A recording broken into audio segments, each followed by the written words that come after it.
Arabayi octobre kile mugani fila samba flani mugani duru do ka ufuka walima do malikona ani malikoka nyamma munizi me kanyama da jimka infe akanumbaw amma yi chawa no watina amma fu kasanani au kabarani au siwera yi kafo bi soma da jimka soma dono ni a damnatoi lala kwati Samaira sanu ma kurbasiti alhamdulillah resira bashiti nse Eredo. Bashi fuitina. Ala kana bashi ta. Amina ya rabbi. Ukiyati. Nti ba. Samaira amu fulita kala sika mi makoma. Kera ni ala maliko ka fen sigire no ka jabaran sukura msanga in konnana. Ama fongu ma filifi shiri filatile jabaran ndo wa ube ku ka jemu ka mandi de nyamarani o so madunwe. Ama fongu ku bismillah. Mila gwete ira bismillah. Jara. Wala mawele bebulu. Eto bismillah foro. Ana so da tezarami. Chen Samaira. Ya fa chugumina bi anga baro ni masa babaroi na ankele no gawili blamzo bado masoko maraina kasiga na wala like kuna funi na fama bado ka o akaka anga kuma di ayre ma yere mana ko mate ko na ni kasiga na di ayre siglumo kuma di madame rema ka to na jamfo ani abia ko sum to kola kasiga unyefo mo ko ya sa famia kasiga sorala ni ba ni sokoma nsiyan sokoma eresira baswitin kurbasiti alhamdulillah aywa ibe shiri flatile jabaran sanfe so madaina ami kuma di mega kan ma ani ki yere nyefo kan mokoy bashite ne maram sangare mariam ni doctoroi ni école de santé Banjul Njara directrice aywa donc men kan mbaga bela jalen fo mais Chérifula barakala chaman musulman bela jalen fo jarani ala ka mission sigi erela ala ka wili herela amina ya rabbi madam sangare o jarani bismillah sangare esidi do jalten jalu e dangana bela kwati ni dungani ela min ko intiria tizara folo amomi nasoro o peleme ame kuma yef mabala technician ve anga ushuru ga sorakata bala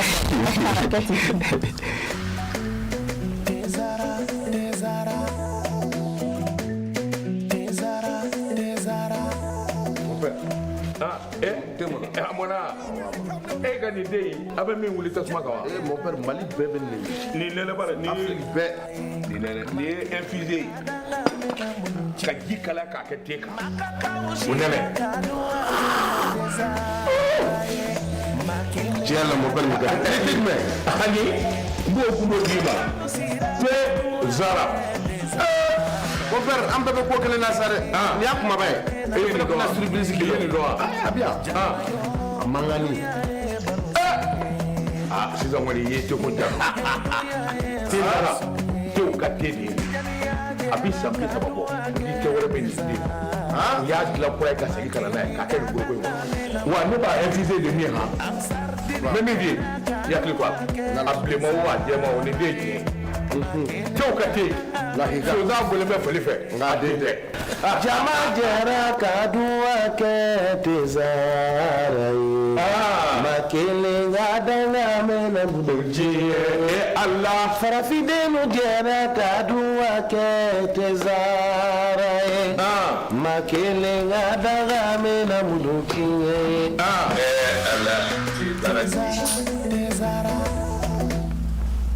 lala kwati ni andungani dubula ukafsha la dawuli ni tizara wala ya mabala ukaproducera uka yide be jimuka sponsoriser e amu foko wal mando nanto monoka ya focho mona bi nyoka cha ngukoro clip du jour aywa o join o zikiri ya jaradi sa ko laba maki laban joro de maka joro labana ame do ga ala ka laban mun mandama amina ya laban mu juguma ala kan kisu amin awo wala am ta nga technicien fa fe kokura ame doni flow ya jarawa amo do ko ta ka se la se ngala balanda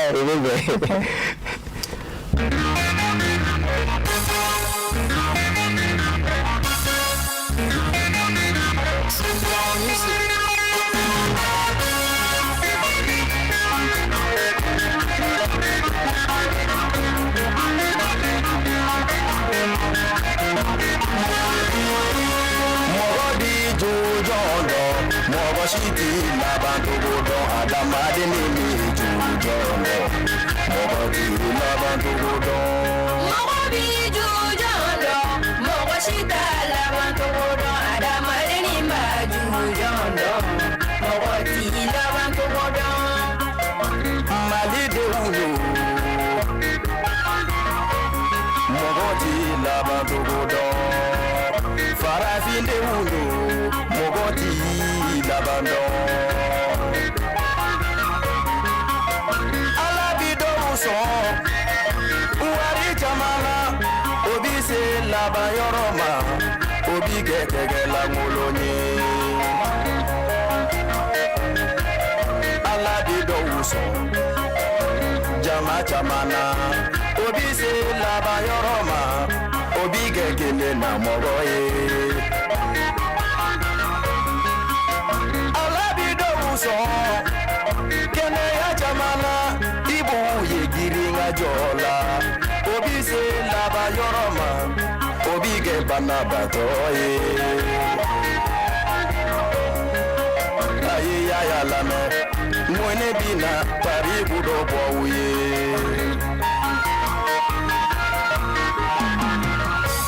munigera musodoye ala ya so kono barala soni gase ajigi wadima saya trani furuge bereye musoto lagele na mirina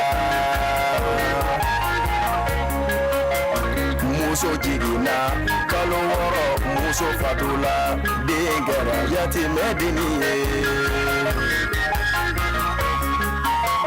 uye dinta yati medinta kato di muso werema koga jantu yati medinina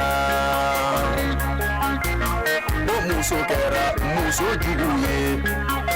yati medina na ye dumini tobi abaganto agolo di uma ka awfu ka awal man do ko kura lala kwati ego ni ndandon do ye yafma bala akonawa ko sabe kuma fun bala samaira amu dayele so madaina na kuma fun balanta ni isori samaira amali dayele na ngali dayele amta sibu marabulu konnana ban sira way ka fo anga jamana finiti gu wuli ka jo sabati ni kara sababu yi ka siga dankari ba manchi tigla maula keren keren ni ala fo dugum mako jaga wore u konnana lala kuyati ni kuna fon balata jamana ka fasiri ode esori ni ojaso ka sanani jonga fasiri de Sulemani Sidibe ali kalamkala shu dabaji la kanu blake ako lala kuyati ka beni yafma bala otoro kile mugongi uli masiri tabao lala kuyati uyi yafma bala bone bafla ka ata ka siri kosebe ni nkera jamba jugu ke bauka muni name mali jamana ka amina ka kalabi ako lala kuyati bara ya akira duglami tarike jakoro werela lala kuyati odo yafma bala duga bugu umara bela vave segu jamana ka lala kuyati ako kibara jira kunu ako diripa mauya ayira ka fo kasana uli bashir tabau ukalla magala magoli lala kuyati ufla kata bo mado kama junudu ubala ka dugu mau tiga tonomi kada oko ko jaga ko damaye ayira ye lala kuyati uyoro be uli bashir tabau uyu to sanu dugu che chedondo be dugu mado be sanfe tosma be ka bo fambe fe lala kuyati eko sanye kise Allah bana mina lala kuyati majugu nunu ngoni a o chama kira furuyi ako usira tikala uli bashir tabau kira sababu kasiga uka keleke mina chama ni ko ndarage ula lala kuyati bulfon be ulula uka yafma bala munition ani obe nyola dunia ni kuna foni mina mununyi ulu fram na faga se moroboro nyona keme bonyongoma lala kuyati ani frama ani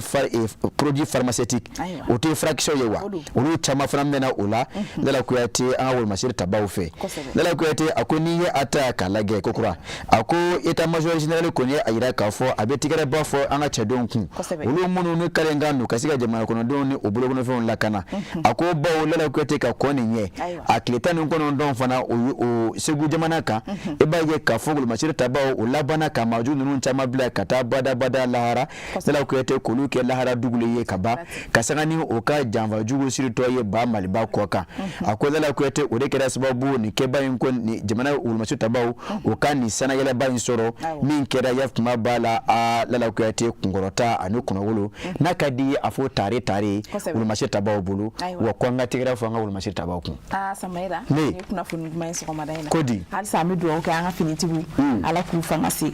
ala ku seba awa samaira na iso blami independenta samaira ku ya saka sika uka utuye la nyini munu ke ko ya saka se k'olu sabati u bolo min ye ko min bɛ tali kɛ dugutagamaw la kɛrɛnkɛrɛnnenya la musolakaw k'u ka hijabu don n'u bɛ taa dugutagaw la ka don dugutagamaw kɔnɔna na k'o laseli min kɛra Bananci tigilamaw fɛ kɛrɛnkɛrɛnnenya la u ka kulu min bɛ ko jenim ayiwa k'u kɔni kelen n'u ka taa groupe sigi dugutaga siraw la yaasa ka se k'a dɔn n'o sariya k'o bɛ ka labato. Lala Kuyate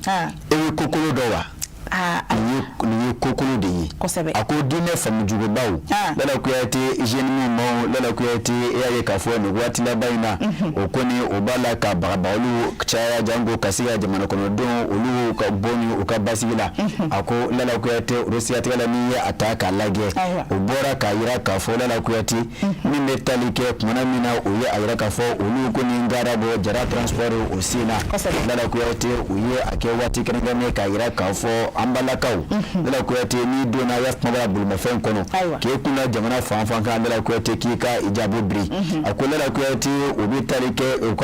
u ka jatara dɔ la min kɛra o fɛ a ko Lala Kuyate o ye a yira k'a fɔ a ye moto telemani Lala Kuyate n'i ye maa ta o la an balaka don ko hijabu dafalen ka ye a la a ko wotoro ko tɛ a la nɛgɛso ko t'a la Lala Kuyate kuma tɛ mobili sen 4 ma a ko o kokolo in kɔni Lala Kuyate ni a kɔrɔfɔ fɔra o fɛ o filɛ ka IF ma baara Lala Kuyate bulu ko tabakoro ko Sikaso ni Zega ni ɲɔgɔn cɛ o filɛ ka taa pɔni dɔ IF ma baara n'a ka di ye ka taa sira fɛn dɔ barabili sira la ye ni mobili min bɛ tɛmɛ jango ka se ka o jɔ k'o larawi k'a dɔn k'a fɔ yala olu ye laɲini min sabati Lala Kuyate k'a fɔ o sabati mɛ wa o siratigɛ la kibaruya yira k'a fɔ o ko ni chèque pontu n'a ka di ye maaw b'a dɔn o cogo la o taamɛ o caman du si Lala Kuyate IF ma baara o sira in kɔni kan madama ni maa wɛrɛ mobili nana ka se ka olu larawe k'a dɔn k'a fɔ Lala Kuyate yala an ye laɲini min kɛ u b'a la ka sabati wa a ko dɔ fɛn tɛ tɛmɛnen a ko Lala Kuyate wolomasiri tabaw yɔrɔ kofɔlen na o ko ni bɔnna banfula ta ka cogo o caman kunna ye ka sanga ni yafuma b'a la o caman fagali ye Lala Kuyate a ko n'i ye a ta k'a lajɛ Lala kokura a ko o nɔngɔni fɛ maa jugu filɛ ka taa nin baara jugu ninnu boloda ye a ko ni Ala sɔnna ma o tɛ bɔnɛ a la bawo wolomasiri tabaw bɛ o sen ka su ni tile walasa Lala Kuyate ka se ka jamana kɔnɔdenw bɛɛ lajɛlen tanga ni k'o kisi a ko ni nin kibaruya kɔni mɛna o fɛ Lala Kuyate yafuma b'a la wolomasiri tabaw o na ko kɛ Abulayi Jara ale ka faso dɔ min salo ka bɔ yafuma b'a la o don ayiwa Samayira an bɛ to indépendant kelen in kɔnɔ an ka t'o kɔnɔ hali bi lakana ko binakun fana don a yirala k'a fɔ min bɛ tali kɛ Mali jabaramusoba ni o RTM ye ko o maa 2 olu kɔni tun minɛlen don Bananci tigilamaw fɛ ni o ye Dawuda Konate ani Salifu Sangare wa hali bi k'u bɛ u maajugu ninnu bolo la Lala Kuyate a ko kɛwale in kɔni n'i ye a taga lajɛ a ko ni ma kɛ ko ye ko ni a gangan bonyana ko nka Lala Kuyate n'i ye a taga lajɛ maa 2 ninnu kɔni y'a fɔ cogo min na ka bɛn ni ɔtɔkɛlaw tile 14 tɛmɛnen ye Lala Kuyate maa ninnu kɔni yafuma b'a la o jɛso la maajugu ninnu fɛ Lala Kuyate maa minnu yɛrɛ don o bɛ baara la yɔrɔ min na o de ye yafuma b'a la Douanza ye Douanza RTM o directeur du ko don n'o o bɛ tali kɛ Dawuda Konate ka fara a ka jatala ni o ye Salifu Sangare ye mɔna min na o bɔra yafuma b'a la Kona ani Douanza ni ɲɔgɔn cɛ maajugu filɛ ka na sira da o ɲɛ Lala Kuyate min ka o minɛ Lala Kuyate ka taa n'o ye o ta faamatɔ a ko Lala Kuyate n'i ye a ta k'a lajɛ kɛwale kɔni kɛ ni bi cɛ maa kɔni ma bɔ ka yira k'a fɔ ale ye a baara kɛbaa ye ko nka Lala Kuyate yafuma b'a la sɔmi kɛnɛ maa minnu na k'a fɔ o bɛ sɔn ka ye nin baara in na o de ye Jimi min ye ka bɔ Yade Agali ale ka maaw yɔrɔ ko bawo olu de ka wuli ka jɔ ka bon kosɛbɛ nin yɔrɔ kofɔlen na Lala Kuyate a ko n'i ye a ta k'a lajɛ a ko maa ninnu kɔni Lala Kuyate min bɛ tali kɛ yafuma b'a la an baarakɛ ɲɔgɔn Dawuda Konate ani Salifu Sangare la ka bɔ RTM yafuma b'a la Douanza kɔnɔ a ko o bilamaw kɔni o bɛ maajugu bolo Lala Kuyate o ma kana bila fɔlɔ nka an bɛ dugawu de la hali bi an sen ni adamadenya la jango Lala Kuyate cogo min na o bɛ se ka segin ka na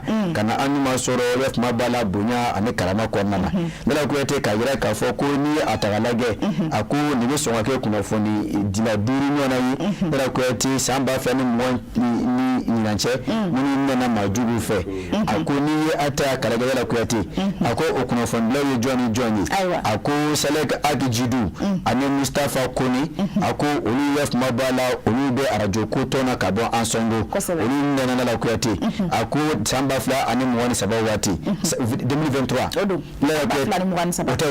a ko Suri Kone ka bɔ arajo suba la Segu o fana o ɲɛma tunna la Kuyate Musa Bana Diko ka bɔ arajo Dande la Hayri o fana ye kuma b'a la o fana ɲɛma tunna la Kuyate ka fara maa ninnu kan la Kuyate e b'a ye k'a fɔ maa ninnu kɔni kɛ mɛ k'a ye kuma b'a la para ani barokɔnɔ ta ɲɛsin kunnafonidilaw ma ko an ye mun k'o la dɛ ayiwa Samaira ala k'a dun kalo min selo ka bɔ ɲama dɛ an bɔ indépendant kɔnɔ ayiwa baasi tɛ ayiwa Samaira hakili la an bɛ indépendant bila ka nouvelle horizon ta n'a ye nouvelle horizon ta Samaira ale bi lakana ko in an b'an sinsin ale de kan a yirala k'a fɔ ka sanga ni Banbanci tigilamaw kɛlɛli ye ka bɔ Mali jamana kɔnɔna na ko jamana kɔnɔdenw yɛrɛ ye laɲini dɔ kɛ n'o de ye ka se ka wele kɛ ka ɲɛsin maaw ma ni minnu kɔni k'ulu sera ka Banbanci tigilama ɲɛmaa dɔw k'u faga walima k'u minɛ ko musakaw kɛrɛnkɛrɛnnen bɛ o kama Lala Kuyate ni maa min yɛrɛ sababu ka se ka iya de agali ka an ɲɛ yira ɲɔgɔn na Lala Kuyate a ɲɛnama walima a kɛnɛma sefa wari miliyɔn 100 an y'o di ma Lala Kuyate Amadu Kufa k'a jɔ k'a fɔ ko a filɛ nin ye anw filɛ nin ye sefa wari miliyɔn 50 an y'o harami ye Lala Kuyate Bina Jara maa min na ni ale yɛrɛ bɛ kɛ Kulubali ye maa tɛ jamu kelen dɔn ale la Lala Kuyate ya kuma b'a la sefa wari miliyɔn 30 an y'o di ma Lala Kuyate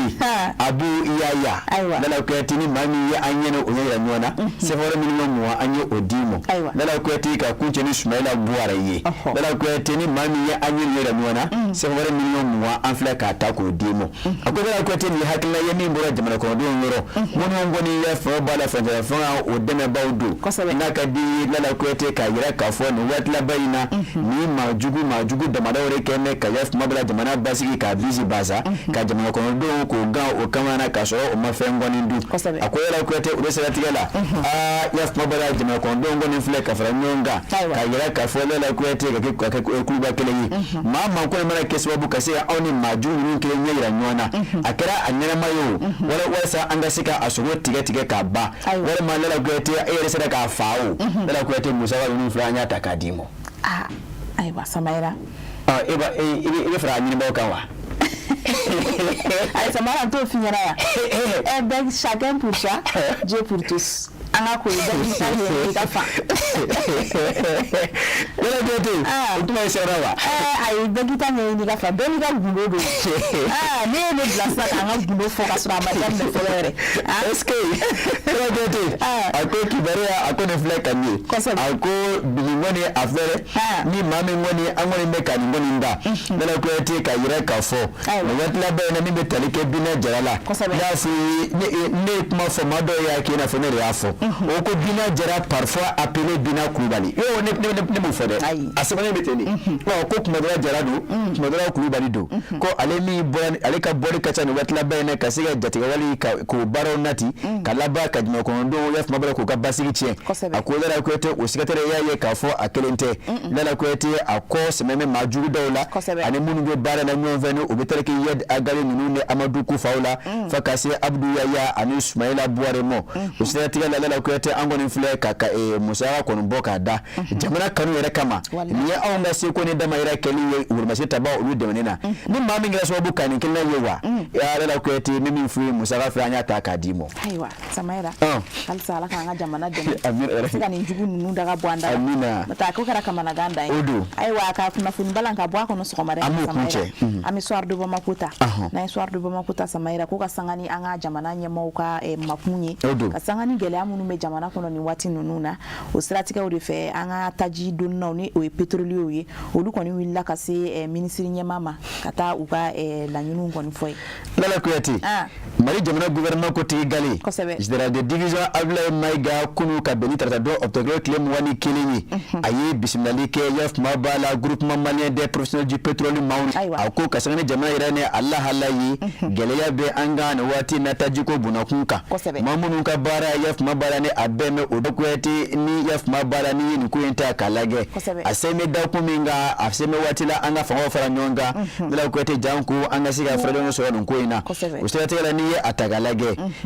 la kwete mi metalike ma bismillah la yaf mabala gouvernement nyama fe ako la kwete kuno ukakuma famba okera akli fala valo yi ma nungo ngelenga korofota uye agira kafo lakana kasabati kanyishi ulura mubulumo la kwete gelami mbedo uluku yaf mabala no koma ko la prise en charge des dommages subis par le matériel urula la kwete kasiga yaf mabala ka akli ufana jabo kanyishi uma l'assurance de la continuité des activités d'approvisionnement choko mena taju kasiga donné ka bodien fanchama fe ka doba maliba kono ako président du groupement malien des professionnels du pétrole au centre la yele bla atonyoma alibi anga ke sabaliba ani munyumbayi la kwete gelene o awatidu wa abete mefa amesi ka alakalia ako la kwete usigatela ngani ngonu okoni minu koni yaf mabala ni korofo la fota wala sa choko mena de kasiga tanation ulma kokuba de mena nyama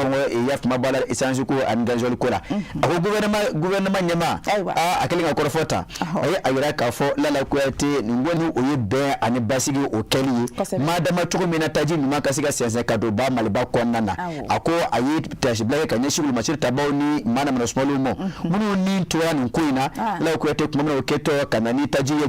jamana konnana ayi ayira ka fo do ka ke oye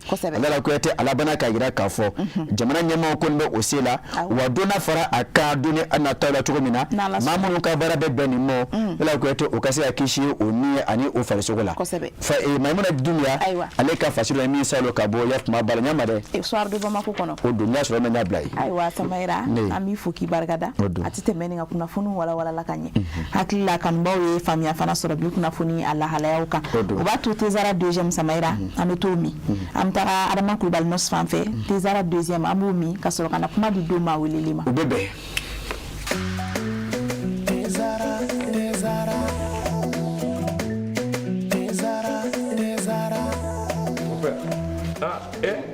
amona gani dey abe min wuli tasuma kawa mon père Mali bébé ni nene bara ni ni infusé ka jikala ka ke teka unene Jella mon père nika dites-moi ani mbo gundo dima te zara mon père am bébé ko kele na sare ni akuma bay e ni do na surprise kilo ni do bien mangani sisan kɔni ye cogo tɛ tezara tew ka te de ye a bɛ san bi saba bɔ ni kɛ wɛrɛ bɛ nin den n y'a dilan kura ye ka segin ka na n'a ye k'a kɛ nin goroko in kɔnɔ wa ne b'a infusé de min han n bɛ min f'i ye i hakili to a la a bilenma o a jɛma o nin den ye tiɲɛ ye tew ka te sonsan bɔlen bɛ fali fɛ nka den tɛ. jama jɛra ka duwa kɛ tezara ye ma kelen ka danga mena diɲɛ ala farafidenu jɛra ka duwa kɛ tezara ye ma kelen ka danga mena mudun tiɲɛ ye ala tezara Lala Kuyate tiga blanki so manya o ka dogo ako ngene an de dinto de mo kura ananga ma welele awo ami no zo mo watina wati ami bilgo ko da mo fo chola ani re baraka nyo ma di fla sanari wi bilgo ko asigi ma da jim gala ge ami bilgo fla fo ama frifio samara nya la tra bilgo abalo mo so de bambule madame Sanari yingali folo fianingi ode ye docteur ye ebe bi kalansora bi min be docteur abuna kunka anya ye ka fo no watla bayina mali kono a chaya me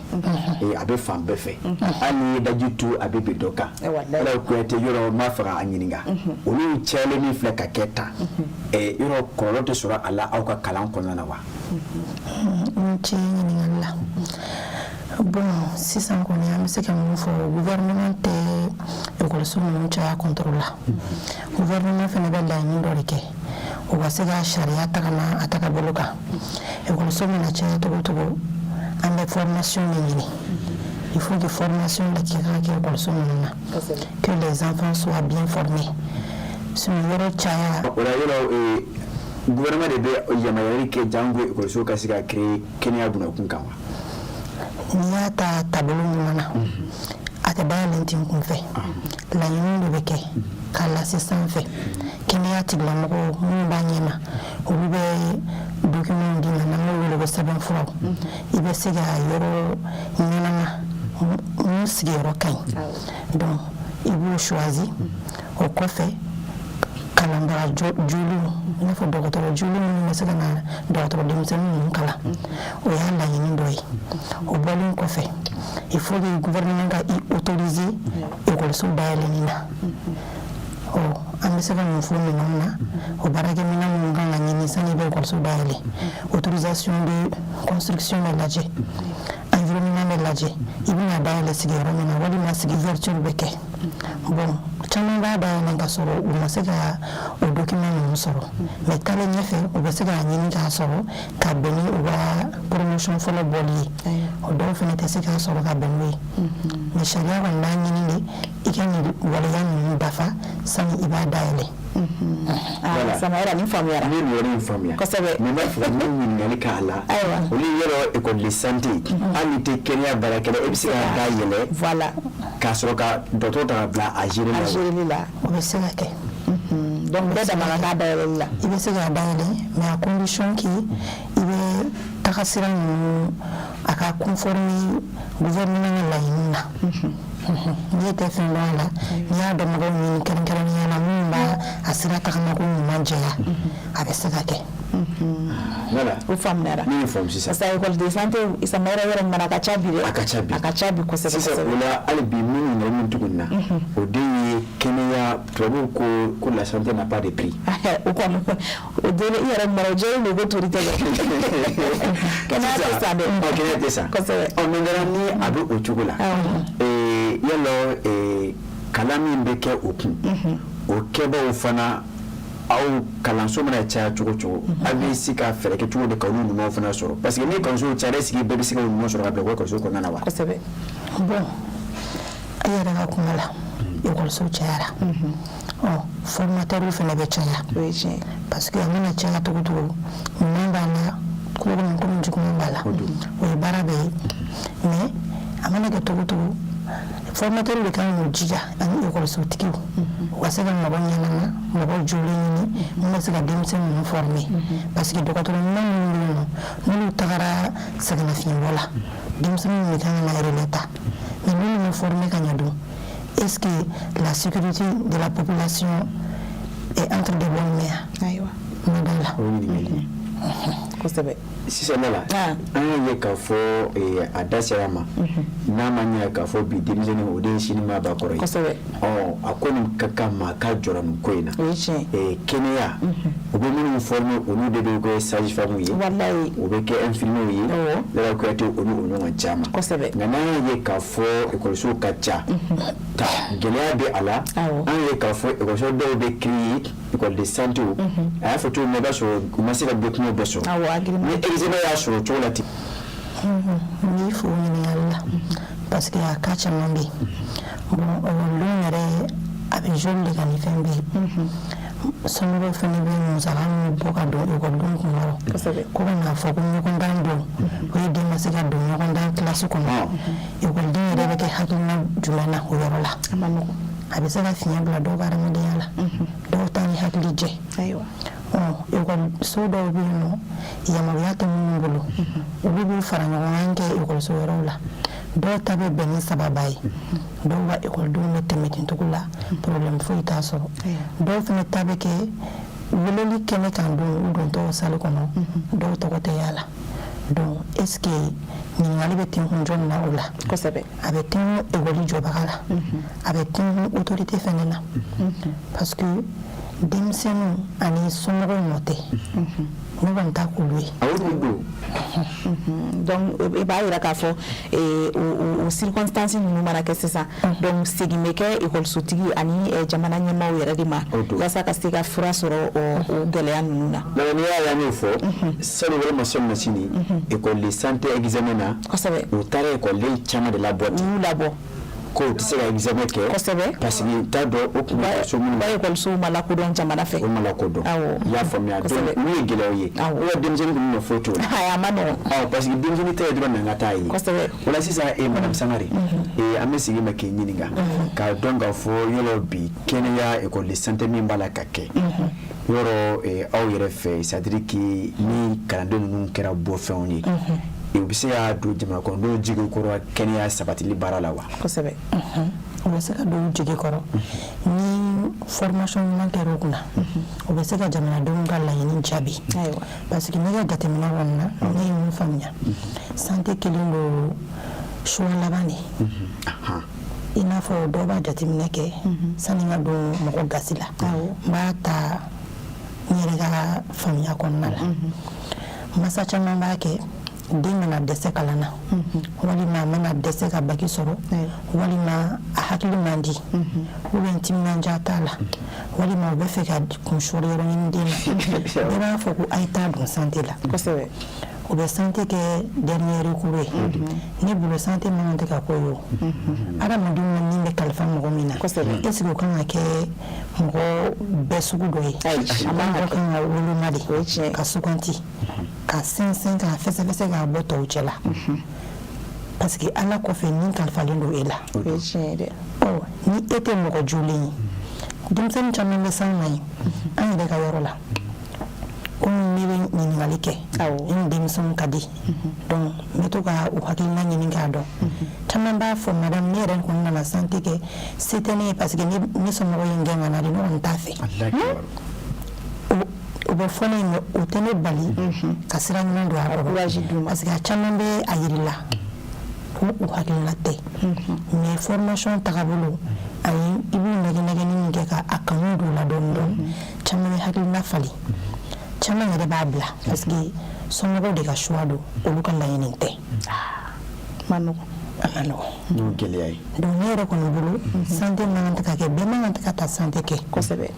santé il faut que a kanu de ka kɛ mɔgɔ la il faut que denmansaw fana k'a dɔn ko dernier recours tɛ caman b'a kɛ ko santé tɛ chômer ko wari bɛ santé la ne b'a fɔ ko o tɛ tiɲɛ wari tɛ santé la sɛgɛn min b'a la i t'o wari sɔrɔ ou bien i bolo k'i bɛ wari min don école la k'i bɛ o wari gɛn k'o sɔrɔ a ka gɛlɛn santé sacrifice de don kanu de don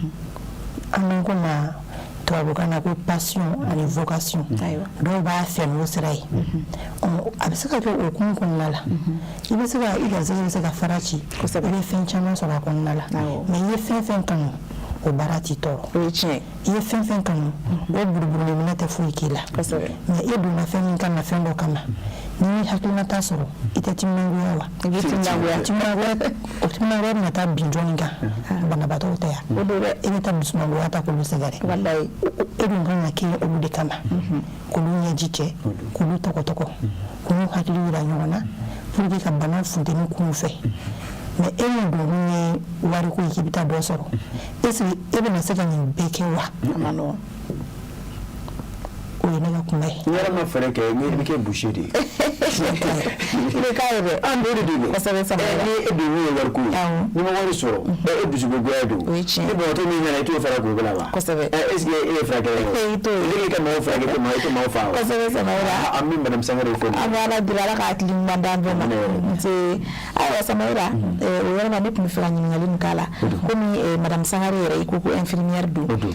yala kɛrɛnkɛrɛnnenya la Samaora n'an sera an ka dɔgɔtɔrɔsow kɔnɔ bi an da sera kuma in ma yan ani infirmière an n'olu fɔlɔ de ka teli ka ɲɔgɔn ye banabagatɔ mana na i ka contact fɔlɔ ye infirmière de aw ka écoleden santé la yala aw bɛ sensibilisation jumɛn kɛ infirmière yɛrɛ kun u ka infirmière kalan yɛrɛ kɔfɛ parce que infirmière ni patient na lahalaya dogolen tɛ mɔgɔ la bi jamana kɔnɔna na yala aw bɛ sensibilisation jumɛn d'u ma banabagatɔ tɔbɔtɔli yɛrɛ kan yani u ka dɔgɔtɔrɔ kalan kɔfɛ ni ce ɲininkali la bon ne bɛ kuma ni n yɛrɛ ka yɔrɔ la parce que an yɛrɛ ko ko école de santé ka ca mais i tɛ se ka yala yala ka bɛɛ ka formation kɛcogoya ye donc ne bɛ se ka kuma ni n yɛrɛ ta yɔrɔ kɔni plus Banyeli Jara santé Banyeli Jara yɔrɔ kɔni ni min ye mɔgɔ yɛrɛ directrice ne kɔni ka yɔrɔ la kɛrɛnkɛrɛnnenya la ne ka écoledenw tɛ maga pikiri biyɛn na k'u bɛ pratique kɛ fɔlɔ ka sɔrɔ n'u ma se accueil la parce que là accueil accueil de ye ɲɛkun fɔlɔ ye ale de ye furakɛli fɔlɔ ye dɔgɔtɔrɔ bɛ se ka mun di banabaatɔ ma n'o ye mɔgɔ jɛ tɔw bɛɛ bɛ kɛ tɔ ka jɛ ye ɲɛkun ɲuman dusukun ɲuman tɔgɔtɔgɔli n'i ye banabaatɔ min kunbɛn n'o ye dɔ bɛ ɲinɛ bana kɔ a b'a kɔnɔ jɛya ye ka bana tɔɔrɔya bɛɛ ɲɛf'i ye mais ni kunbɛncogo dɔ kɛ a tigilamɔgɔ la a b'a yɛrɛ minɛ kɛ n'a ma yɛrɛ minɛ i ɲɛkun siranɲɛ ma a b'a yɛrɛ minɛ ka maloya ka bɔ n'a yɛrɛ ye k'a yɛrɛ f'i ɲɛna maloya dɔ man tɛ ka don i n'a ɲɔgɔn cɛ e bɛ ɲi ale de kama mɔgɔ bɛɛ bɛ s'i ma dɔgɔtɔrɔso la n'a ka degun ye anw de kan ka kɛ olu ɲɛji cɛbagaw ye mais ni anw yɛrɛ kɛra dɔ fara kun ye olu ka tɔgɔ kan a man kan dɔ bɛ s'i ma ni ɲɛji ye dɔ bɛ s'i ma ni tɔgɔya yɛrɛ ye e de bɛ bɛɛ reçoit lawala sugu bɛɛ lajɛlen na donc e de kan ka kɛ olu kama mais olu man tɛ ka taa bɔ ni jugu yɛrɛ ye e la ka taa tɔɔrɔ yɛrɛ faga fara u ka bana kan ne bolo i tɛ k'o furakɛ i bɛ ka dɔ fara u ka lawaleya juguya kan ayiwa ni faamuna a ye yɔrɔ jira nafa wɛrɛ sa wallahi filɛ ka min fɔ kosɛbɛ ni dɔgɔtɔrɔ ye kunbɛ ta yɔrɔ kɛ tɛ a dɔrɔn bɛ ɲininka bana wallahi a bɛ ɲinɛ kɔ sabula a ma nɔgɔn dɛ o la an bɛ il faut k'i walima dɔn kosɛbɛ yɔrɔ aw ko ni a ye baara in daminɛ e yɛrɛ ye directrice pôle d'enseignement supérieur santé Banyeli Jara e ye o ɲɛmaa ye yɔrɔ aw fɛ yen yɔrɔ min aw fana i y'a fɔ gɛlɛya dɔw bɛ kuma dɔ la baara ninnu kɔnɔna na o t'a bali aw sigikun don aw ye dɔgɔtɔrɔw ye aw bɛ ko ɲɛdɔn ka ban yɔrɔ ni gɛlɛyaw minnu bɛ aw kan c'est à dire que i y'a fɔ programme ekɔliso ka ca programme tɛ kelen ye mais examination kelen de bɛ kɛ pour que ka se ka ekɔlidenw ka hakɛw di o ma a b'o kɛ cogo di vous avez un programme officiel sisan programme officiel bɛ yen nɔ ni santé jamana ɲɛkulubaw farala ɲɔgɔn kan k'o programme bɔ a b'a daminɛ première année na n'o ye tɔrɔnkomi ye a bɛna kɛ branche sage-femme infirmier u bɛ jɛ k'u kalan kɛ ɲɔgɔn fɛ deuxième année de la branche min ka di ye kɛrɛnkɛrɛnnenya la i bɛ taa o sira taga ma troisième année na i bɛ o branche examen matière de kɛ donc an bɛ baara kɛ ni programme min ye kɛrɛnkɛrɛnnenya la o ye AOS ka programme ye mun donnen don mondialement pour la meilleure formation des élèves et étudiants en santé an bɛ baara kɛ ni o programme ye o ko cogo min na an ko ten sisan kɔni yɔrɔ madame Sangare an kɔni sigi bɛ kawlɛ kɛ parce que aw bɛ ka dɔgɔtɔrɔw kɔni kalan yɔrɔ jigiya yɛrɛ bɛ madame Sangare kɔni fɛ ale bɛ siran min kɔni kan sini ma sini ma a na se ka dɔgɔtɔrɔ ɲumanw fɔlɔ ka di Mali kɔnɔ wa ne tɛ se ka foyi dɔw la ayiwa ne bɛ siga dɔw la bari dɔgɔya tɛ kɛlɛ sa bon ne kɔni b'a dɔn ne bɛ yan taw former cogo min na n bɛɛ y'i ta former ten an bɛ ye sanfɛ de jamana yɔrɔ b'an ye sanfɛ denmisɛnnin ninnu tɛ da yan fɛnɛ dɔw bɛ taa kalan ɲɛ kɔ kan il faut que u fana ka taa niveau dɔ yira ye dɔgɔtɔrɔ ninnu fana bɛ kɛ dɔgɔtɔrɔba ye burusi kɔnɔnaw la école de santé mana caya cogo o cogo an kana ɲinɛ k'an fana ka dugu fana ka bon an jamana ka bon donc u jɔyɔrɔ bɛ togodaw la u jɔyɔrɔ bɛ fan bɛɛ fɛ donc aw ka cycle ninnu kɔfɛ n'o ye c'est pas 3 ans bɛ ko comme a dan ye san joli ayi i bɛ se k'an ka kalan kɛ fo ka taa se doctorat ma n'i ye san 3 kɛ an b'o wele ko licence o kɔfɛ i bɛ se ka master kɛ kɔfɛ i bɛ se ka doctorat yɛrɛ fana kɛ an b'o wele ko système LMD o bɛ se ka k'aw fɛ yen a bɛ se ka kɛ et les diplômes sont reconnus partout an ka diplôme dɔnnen don Mali kɔnɔ ani Mali kɔ kan parce que sariya ye sigi fɛn sigi kɛrɛnkɛrɛnnenya la lawaleya minnu sigi ani condition minnu sigi ko an kan ka tɛmɛ o fɛ pour que an bɛ se ka lakodɔn jamana kɔnɔ ani jamana kɔ kan o lawaleya an y'o bɛɛ lajɛlen sabati wa an lakodɔnnen don an ka ayirimɛ b'an bolo an ka fɛn bɛɛ lajɛlen b'an bolo alhamdulilayi n'an ka ekɔlidenw bɛ bɔ u tɛ bɔ ni mɔgɔ yɛrɛ tɔgɔ ye u bɛ bɔ n'an yɛrɛ tɔgɔ ye ayiwa n'ala sɔnna o ka bɔ n'o tɔgɔ ye ɲɔgɔn tɛ Samaira ni faamu la kosɛbɛ bɛ yen olu bɛ ekɔlidenw kalan kosɛbɛ ka taa ɲɛgɛn bɛ se u bɛ taa a kɛ ni ekɔliso wɛrɛ tɔgɔ ye agirima bɛ minnu bolo n'i ye buguso de cuwa ta k'i b'o biri da la n'o ma bonya ma a bɛ dɔgɔya a bɛ dɔgɔya ma dɔgɔ t'i ta da la i b'a ja kosɛbɛ ayiwa Samaira hakili la wagati bɛ ka sɛbɛkɔrɔ sɛnsɛn o siratigɛw fɛ an bɛ kɔrɔfɔ labanw segin madame Sangare ma yala laɲini jumɛn bɛ madame Sangare yɛrɛ la bi école de santé yɛrɛ laɲiniba jumɛn bɛ i la bi yaasa école de santé bɛ se ka kɛ école ye minnu bɛ formation ɲuman di dɔgɔtɔrɔw ma donc laɲini jumɛn bɛ e yɛrɛ la bi ko la laɲini ɲini fɛ bon o ye laɲini fila ye laɲini fɔlɔ ye jumɛn ye n b'o o tɛnku an ka jamana ɲɛmɔgɔw la u ka sɛgɛsɛgɛliw ka dɔ fara kan ka ekɔlisow sɛnsɛn ni k'a fɛsɛfɛsɛ min n'a ka kan min n'a ma kan ka don ekɔlisow kan k'a lajɛ formation bɛ cogo di yala denmisɛn ninnu bɛ ka kalan cogo di sɛbɛn bɛ jɔnni bolo sɛbɛn tɛ jɔnni bolo a tɛ minnu bolo n b'a fɔ u ka u ɲani mais u ka u dɛmɛ ka sɛbɛn sɔrɔli nɔgɔya u bolo pour que denmisɛn ninnu kana frustrer comme e yɛrɛ ye kan fɔ sisan nɔ ko examen don k'u ye dɔw labɔ kosɛbɛ o la denmisɛn tɛ jigi tigɛ den yɛrɛ bɛ kɛ cogo di a ma nɔgɔn pour que u ɲɔgɔnnaw ka éviter u ka dɛmɛ don école de santé tigilamɔgɔw ma min ma se ka condition ninnu rempli ka dɛbɛdɛbɛ don u ma pour que u ka se ka kɛ en même temps formation a ka to ka vérifier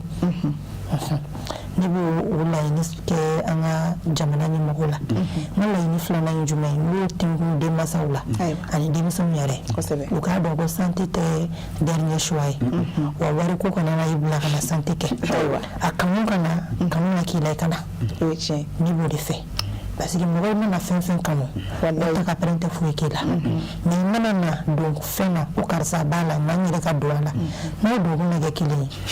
dɔ t'a bila dɔ b'a bila kosɛbɛ masaw fana bɛ wari min don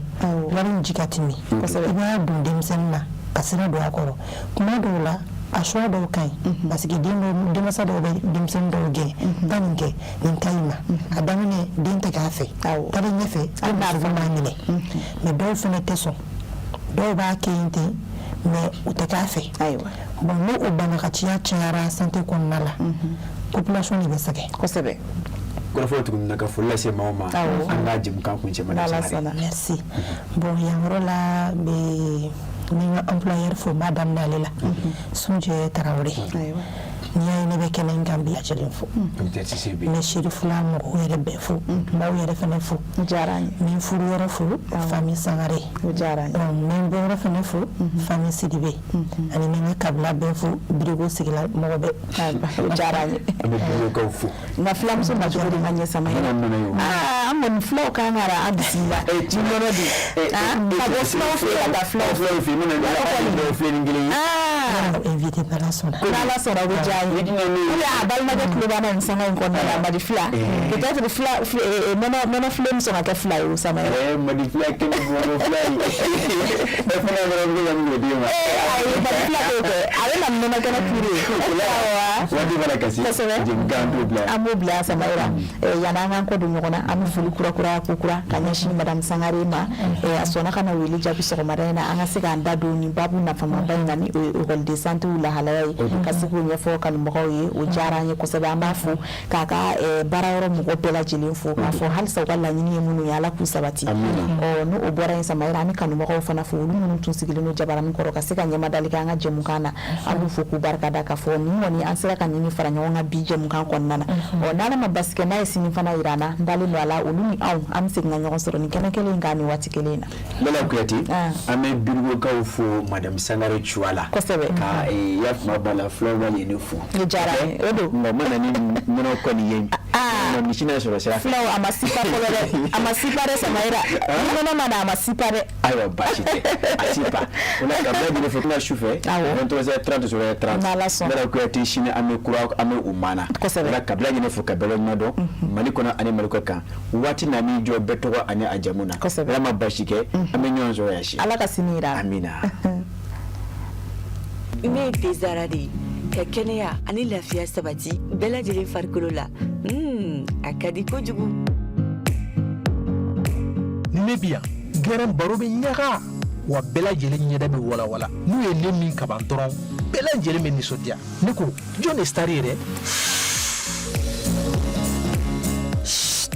mais aw ka kuma ka ca sa ne de ye star ye ne ka di wa n bɛ dumuniw timiya ne de ye lɛzara ye ne ka di denmisɛnninw ye wa mɔgɔkɔrɔbaw kɛrɛbɛ tɛ k'aw to ne mini na a b'aw kolo sigi k'aw mɔdiya o de y'a to ne ka di denmisɛnninw ye kosɛbɛ aw yɛrɛ fɛ jumɛn de ka di ani jumɛn de bɛ n'an cɛɲa ne de don tomate concentré Zara ne kelen pe dɔrɔn awɔ nka an bɛɛ de star n'aw ko dumuni sanuman caman a ye tobilikow la sanbalaɲɔgɔn sugandi n'o ye Zara ka dumunifɛnw ye a bɛ sɔrɔ Mali feereyɔrɔ bɛɛ Zara ye Nouveau Soleil SARL ka produit dilannenw ye